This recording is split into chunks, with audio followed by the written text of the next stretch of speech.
Welcome back student last time में topic पढ़ रहे थे लीजेंडर फंक्शन। और लीजेंडर फंक्शन में आप लोगों ने कंप्लीट किया था रोडिग्यू फॉर्मूला। पर रोडिग्यू फॉर्मूले की अगर बात करूँ तो मैंने वो आपको सारे बता दिए थे। मैंने कहा था कि उससे बेस कुछ Pn0 P0x के क्वेश्चन आ सकते हैं, लेकिन आपके लेवल में इससे ज़्यादा टफ कभी नहीं है।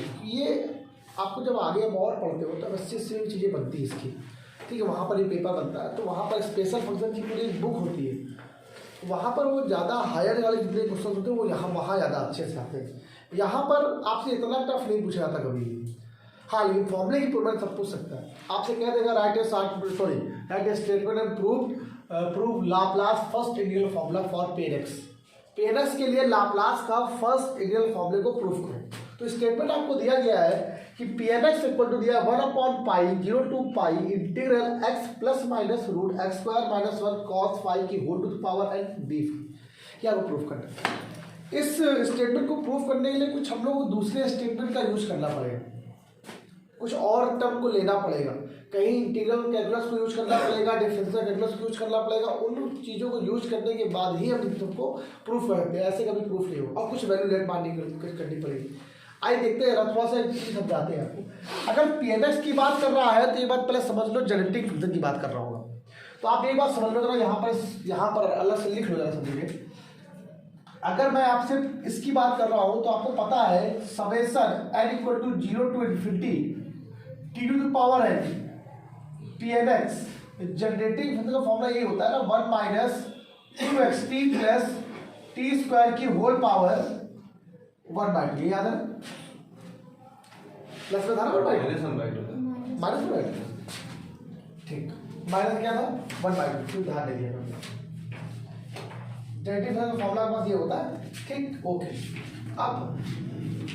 अब यही से क्या करना है हम लोग, थोड़ा यूज करना है। किसे? अगर मैं इस पूरे टर्म को, ये जनरेटिव फंक्शन लिखा हुआ है 1 minus 2xt plus t square की होल पावर माइनस का 1/2 लिखा हुआ है, ठीक है। तो यहाँ पे जब लिखा हुआ है तो यहाँ का जो t की पावर n का कोफिशिएंट है वो क्या है, Pn है। ये बात ध्यान रखना, इसका यूज करने वाले हम लोग और कुछ फॉर्म में बदलने वाले। तो हम लोग क्या करेंगे फॉर दिस, इस फॉर्मूले को स्टेटमेंट करने के लिए कुछ हम लोग वैल्यू को पुट करेंगे और देखते हैं बाई प्रूफ पे आप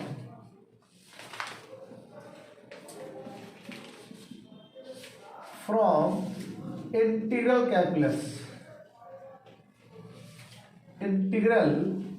कैलकुलस की हेल्प लेंगे यहाँ पर लोग। अच्छा, इंटीग्रल कैलकुलस एक फॉर्मूला होता है किसके लिए, सर्कल के लिए 0 से pi d theta upon a plus minus b cos theta equal to formula होता है बेटा आपके पास क्या होता है 1 अपॉन रूट के अंदर a square minus b square, pi upon root के अंदर ए स्क्वायर माइनस का बी स्क्वायर, रूट के अंदर ए स्क्वायर माइनस का बी स्क्वायर। अब थीटा के रिप्लेस में आप फाई ले लो क्योंकि आपको फाई में सॉल्व करने क्या है। अब जब मेरी बात जरा समझना, अब आपको सर ये तो हमने पढ़ा ही नहीं आज तक। अब आप ये कहोगे सर ये तो मैंने अभी तक एक बार भी नहीं पढ़ा, ना ही आपने बताया। बताते हैं आपको काम। जब आप लोग थोड़ा सा कॉम्प्लेक्स नंबर में आओगे ना, जब वहाँ पर आप क्लोज कंटूर की बात करोगे, क्लोज कर्व की बात करोगे, 0 से पाई के लिए d phi upon a plus minus b cos phi अब सॉल्व करोगे, या क्लास 12 के फॉर्मूले से सॉल्व कर सकते हो आप लोग, तो फाई पाई अपॉन रूट के अंदर a square minus b square इसकी वैल्यू आ जाएगी। इस टर्म की वैल्यू आपके पास ये आ जाएगी। इस स्टेटमेंट को प्रूफ करने के लिए आप इसका यूज करोगे, इस फॉर्मूले को यूज करने वाले, इस तरीके को यूज करने वाले, थोड़ा काम पड़ेगा। अब कैसे यूज करने वाले बस ये देखना है, ठीक। अब हम क्या करेंगे, जो ए और बी है where a is greater than b square, a और बी को ऐसे फंक्शन में चेंज करने वाले हैं जनरेटिव फंक्शन बदल जाए। ए और बी को हम लोग जनरेटिव फॉर्म में बदलने वाले हैं, तो अगर कुछ ऐसा लेट करना पड़ेगा जिससे काम आसान हो। पुट लो, पुट कर दिया, ए को कुछ मान लेंगे और बी को कुछ अलग मान लेंगे। 1 माइनस टी एक्स सिलेक्ट कर लिया और बी इक्वल टू आपने मान लिया आपने टी रूट के अंदर ये लिखा हुआ है एक्स स्क्वायर माइनस 1, ये हमने आपने मन से पुट कर ली वैल्यू। ए की वैल्यू ये पुट कर ली, बी की वैल्यू ये पुट कर ली। अगर आप देखना चाहो तो ए स्क्वायर और बी माइनस का बी स्क्वायर निकालो, अपने आप यही बन जाएगा। अब दिखाते हैं, निकालना पड़ेगा बोले वैसे भी आप लोग को। A square minus b square equal to क्या होता है जरा देखिए, 1 माइनस टी एक्स का स्क्वायर माइनस टी स्क्वायर, ये क्या हो गया x square minus 1 plus a square minus का 2tx, बेटा ये क्या है माइनस का t square x square plus क्या होगा टी स्क्वायर, ये कैंसिल हो गया। यहाँ वैल्यू क्या है बेटा आपका देखो 1 माइनस 2xt प्लस क्या होगा बेटा आपका टी स्क्वायर। क्लियर होगी ये बात।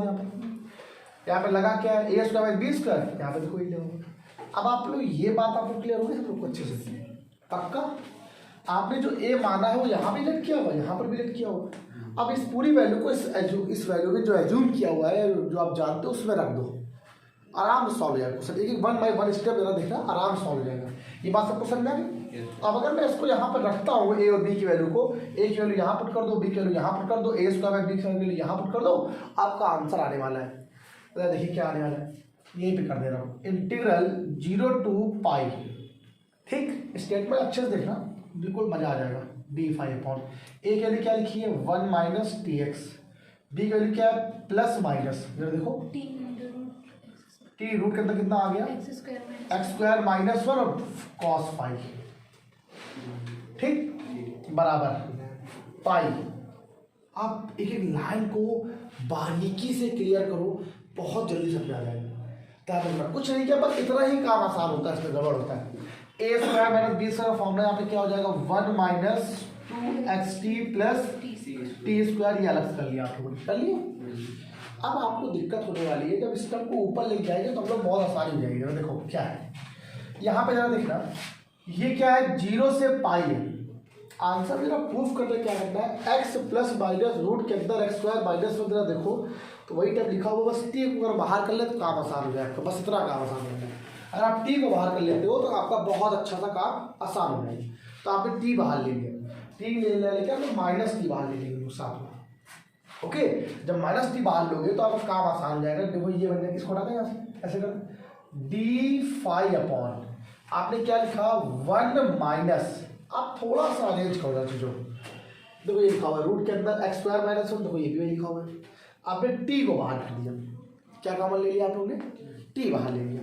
ठीक है, टी आपने जब बाहर लिया तो बचा क्या एक्स प्लस माइनस रूट, यहाँ से क्या आ गया एक्स स्क्वायर माइनस 1, ये क्या आ जाएगा कॉस फाइव आ जाएगा।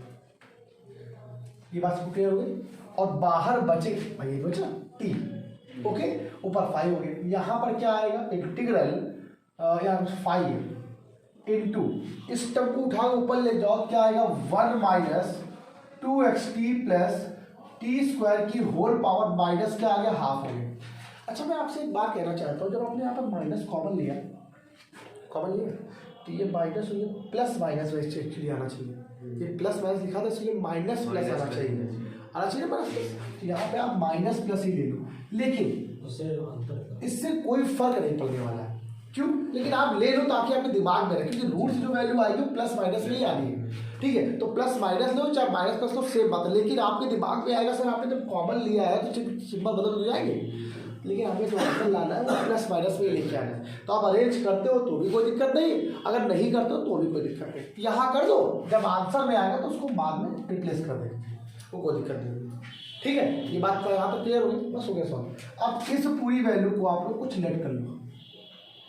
हमने इसको वैल्यू को u मान लिया, क्या मान लिया आप लोगों ने u मान लिया, कुछ लोग p मान लेते हैं, यहाँ u मान लो, p ऑलरेडी लिखा हुआ है, इसे नहीं मान 0 से पाई d5 upon 1 minus tu, clear हो गया, इक्वल टू पाई, और ये फॉर्मूला किसका हो जाएगा summation n equal to 0 to infinity t to the power n pns, that's mean.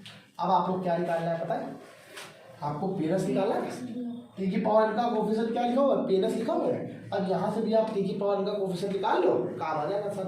अरे आता है आपको भैया, ये पावर कितनी है ऊपर जाएगी माइनस में हो जाएगी, फॉर्मूला खोलना आता है कैसे 0 से पाई 1 माइनस टी यू की होल पावर माइनस 1 d5 बराबर पाई समेशन।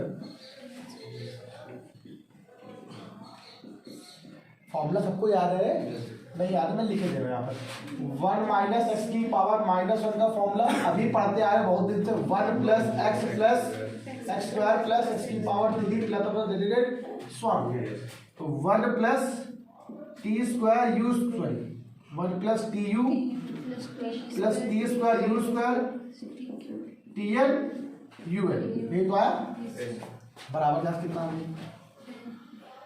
यहाँ पे चल रहा था इंटीग्रेशन 0 से पाई और क्या था साथ में डी फाई बराबर क्या आ गया pi n equal to 0 to infinity t to power n t n x.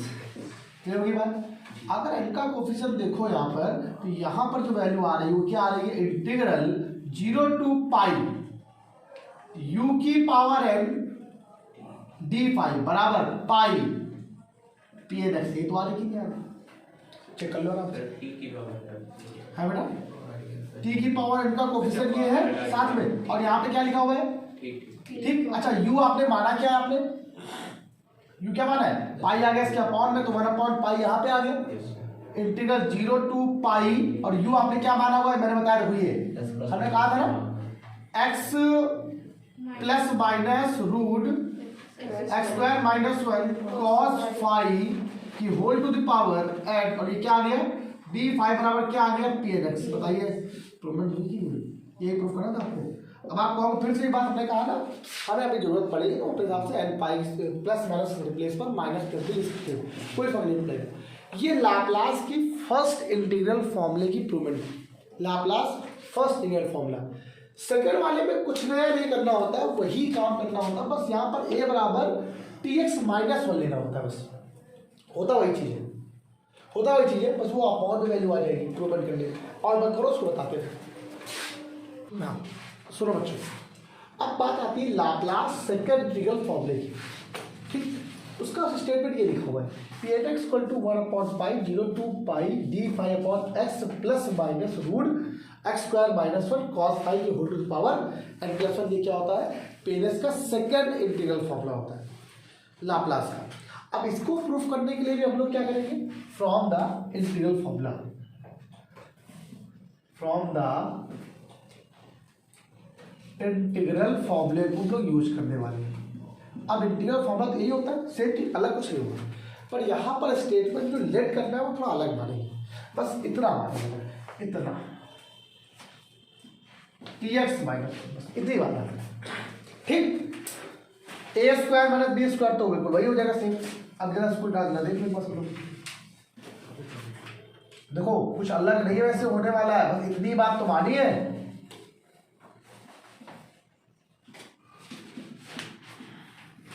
जब इसको सॉल्व करो क्या आएगा?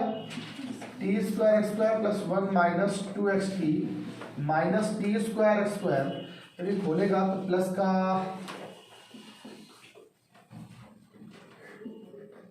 चीज समझ जाएगा, आया वही चीज बस 1 माइनस 2xt प्लस क्या हो गया टी स्क्वायर, आया तो सेम वही चीज, ठीक। यहां से क्वेश्चन आ गया अच्छे से, तो इतना करना नहीं। अगर मैं इसकी दूसरी वीडियो तो बनाता है, अगले दिन बनाता अगर मान लो, तो फिर उसे सबको सॉल्व करना पड़ता, आज के आज ही आ जाएगा तुम्हें। अब बात आती है सर ए और बी की वैल्यू को फिर वही पुट कर दो, तो ए इस बार क्या है टी एक्स माइनस 1, बी इस बार क्या है वही सेम चीज लगा दो एक बार 0 से pi d phi upon a की वैल्यू क्या बेटा आपका देखो 1 प्लस माइनस बी की वैल्यू टी रूट के अंदर क्या हो जाएगा x square minus 1 cos phi. Clear हो गया? बराबर यहाँ से क्या आ जाएगा ये पाई, और ये वैल्यू कितनी आ गई अपना देखो आपका बेटा 1 minus 2xt plus t square की होल पावर 1/2 आ जाएगी, ठीक है। अब जो टर्म यहाँ पे आपने लेट किया था, इस टर्म को ऊपर यहाँ पर रख दो, इसको हटा देंगे यहाँ से, ये हटा देंगे यहाँ से। अब यही सॉल्व करना था, बस जेनेटिव में थोड़ा ध्यान रखना क्या होता है, ठीक।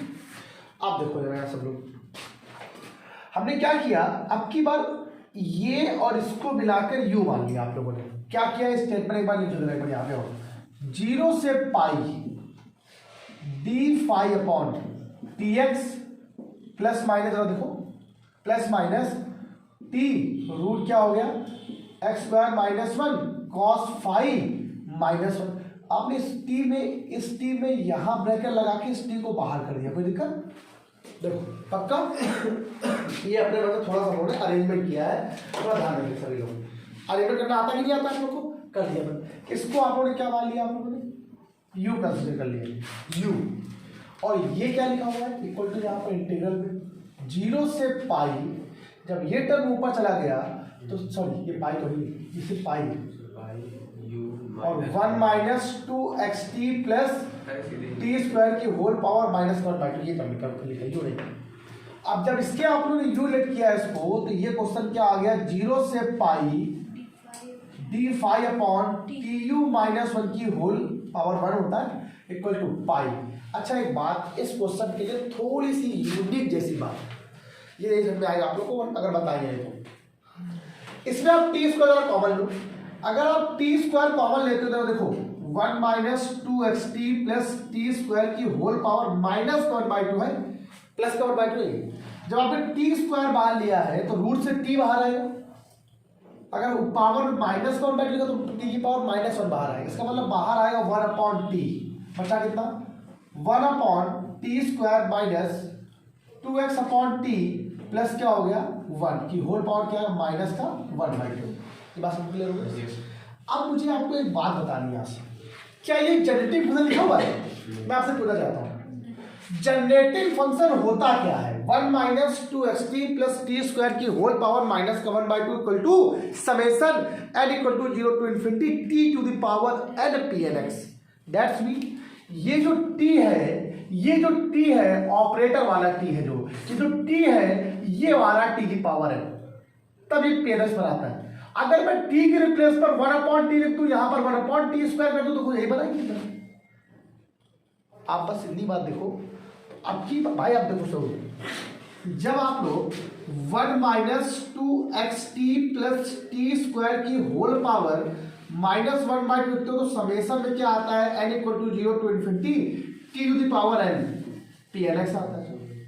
मतलब t to the power n जब t ऊपर, अगर मैं t को रिप्लेस करके ऐसे करके 1 अपॉन टी लिख दूं, यहां 1 अपॉन टी स्क्वायर लिख दूं, t के रिप्लेस पे कितना आ गया है 1 अपॉन टी आ गया। अब की बार t था, इस बार 1 अपॉन टी है, तो 1 अपॉन टी को d मालूम है कोई दिक्कत नहीं क्या? तो इस बार यहाँ क्या d की पावर n बनेगा, तो d की पावर n बन जाएगा नहीं बन जाएगा? अगर मैंने 1 अपॉन टी को सुनो, इस 1 अपॉन टी को कुछ मान लिया, d मान लिया, तो d स्क्वायर माइनस का 2xd प्लस d, तो है तो एक पॉइंट तरफ, तो ये क्या बन जाएगा d की पावर n, क्या बन जाएगा d की पावर, और d को माना क्या 1 अपॉन टी, तो 1 अपॉन टी की पावर n बन जाएगा। तो ये भी जनरेटिव फंक्शन है, लेकिन तब t की पावर n बनता है, और ये जनरेटिव फंक्शन किसका है 1 अपॉन टी की पावर n का। ये ना भूलना, इसीलिए मैंने कहा था इस क्लास का जो फर्स्ट लाप्लास इंटीग्रल फॉर्मूला है वो इतना इंपॉर्टेंट नहीं है जितना सेकंड मेरे हिसाब से, क्योंकि सेकंड वाले में जनरेटिव फंक्शन को समझा रहा है। की बात समझ आई आप लोग को? क्लियर हुआ? इसको आप कर देना। अब अगर तब जब टर्म आप लोग ऐसे t की पावर n 1 अपॉन में ले रहे हो तो यहाँ पर भी अपॉन में ले रहा है, फिर भी इसकी पावर में नहीं, तो उसका मतलब यहाँ पर टी यू कॉमन लो फिर से भी, तो 1 अपॉन टी यू तो बाहर ही आ गया सर, इंटीग्रल 0 टू पाई ये हो जाएगा 1 माइनस 1 अपॉन टी यू की होल पावर क्या है माइनस का 1 d5 बराबर, ये है कि नहीं है? आप चेक कर लो आराम से। और ये क्या है पाई अपॉन टी, और summation n equal to 0 to infinity ये बन जाएगा 1 upon T to the power n pnx। कोई प्रॉब्लम तो नहीं क्वेश्चन में? बस यही चीज नया था इस क्वेश्चन में, ठीक है पक्का। अब इसका अप्लाई कर दो 1 अपॉन टी यू, जब इसके अप्लाई करोगे 0 टू इन्फिनिटी पर 1 plus 1 upon T u t square you square up to 1 upon t की पावर n यू की power n d5 implies pi summation n equal to 0 to infinity t चला गया अंदर, operate कर दिया अंदर को n प्लस 1 pnx। हाँ अब ये टी यू भी तो अंदर मल्टीप्लाई होगा, ये भी चला गया अंदर इसके ऑपरेटर, तो जब ये हो गया तो 1 upon T U 1 upon T square you square 1 upon T to the power n plus 1 U to the power n plus 1 हो गया। ये क्या आ गया d5 हो गया। अब सबको कंपेयर करना आता है, आई होप मेरे हिसाब से आप ये सबको हर चीज आती है, कंपेरिजन करना सबको आता है, क्लियर। तो अब हम यहाँ से पी एन एक्स का टी 1/t⁻n+1 का कोफिशिएंट अगर कंपेयर करो तो यहाँ आ जाएगा 0 to पाई 1/u⁻n+1 d⁵ बराबर पाई इंटीग्रल कहाँ है पाई पी एन एक्स हमेशा थोड़ी है इंटीग्रल है। अब u आपने क्या माना था, ठीक। अब अगर यहाँ से आप पी एन एक्स की वैल्यू निकालते हो 1/पाई integral 0 to pi d⁵ u की वैल्यू क्या है x plus minus root x square minus 1 cos phi की होल पावर है प्लस हेंस प्रूव्ड। मैं आपसे प्रॉमिस कर रहा हूँ कि ये जो लीजेंडर आपको मैंने पढ़ाया है, लीजेंडर से सारे फॉर्मूले जितने भी प्रूवमेंट करवाएंगे एक प्रूवमेंट कंफर्म आपके एग्जाम में आ रही है। सबसे ज़्यादा अगर इंपॉर्टेंट बात करें तो मेरे हिसाब से सबसे ज़्यादा इंपॉर्टेंट अगर सभी में बताएं तो आर्थोगोनल प्रॉपर्टी सबसे इंपॉर्टेंट है। तो आर्थोगोनल हम दोनों में थोड़ा कंफ्यूजन नहीं सीखे, रिकरेंस फॉर्मूले और आर्थोगोनल में कोई एक जरूर आती है। रिकरेंस फॉर्मूले तो कंफर्म है क्योंकि रिकरेंस फॉर्मूला अगर यहाँ से नहीं आया तो बेसल से आएगा और बेसल से आ गया तो यहाँ से नहीं आएगा। क्वेश्चन बनेंगे जरूर। हो सकता है कि रिकरेंस फॉर्मूला यहाँ से भी आ जाए वहाँ से भी आ जाए। हो सकता है रिकरेंस फॉर्मूले के साथ साथ आपको रेड्यूक्टिव फॉर्मूला भी सॉल्व करने आ जाए। हो सकता है लाप्लास वाला फॉर्मूला सॉल्व करने को आ जाए। ठीक है, थोड़ा ये ध्यान रखिए। अच्छा, लेकिन इससे क्वेश्चंस थोड़े कम आते हैं। जो यहाँ के क्वेश्चंस होते हैं वो सिर्फ normally question Pn(x), P0(x), P1(x), Pn0, P1(x) ये सब पूछता है। लेकिन जब बेसल पढ़ाएंगे ना तो बेसल में क्वेश्चंस बनते हैं। बेसल जो है, जो बेसल डिफरेंशियल क्वेश्चन कंसीडरेशन का क्लास शुरू करेंगे तो वहाँ पर क्वेश्चन बनते हैं। एक्चुअली वहाँ पर भी रिकरेंस फॉर्मूले सब कुछ है, लेकिन वहाँ पर क्वेश्चन अच्छे हैं। वहाँ पे J½ J-½ जे उसकी वैल्यू बहुत पूछता है। उन सब की वैल्यू कल आपको क्लास में बेसल स्टार्ट करेंगे और वहाँ पर क्वेश्चन भी बताएंगे। अच्छा, आपने देखा होगा कि यहाँ पर क्वेश्चन मैंने सिर्फ पहली या दूसरी क्लास में बताए हुए बस, और सारे यहाँ पर तो वही। अब इन्हीं के बेस में सारे क्वेश्चन मान लो यहाँ पर इसके साथ कुछ आ जाए तो रिप्लेस कर दो आगे आंसर। थोड़ा ध्यान रखिए। यहाँ पर मैंने एक क्राइटेरिया पढ़ा। अच्छा, आज इतना रखो, कल की क्लास में आगे कंटिन्यू करेंगे, नया चैप्टर स्टार्ट करेंगे बेसल फंक्शन। ओके, बेसल पढ़ाएंगे और इम्पॉर्टेंट है। बेसल के बाद से आपको ये चैप्टर, ये बुक खत्म हो जाएगी। आज कितना ही, बाय बाय क्लास।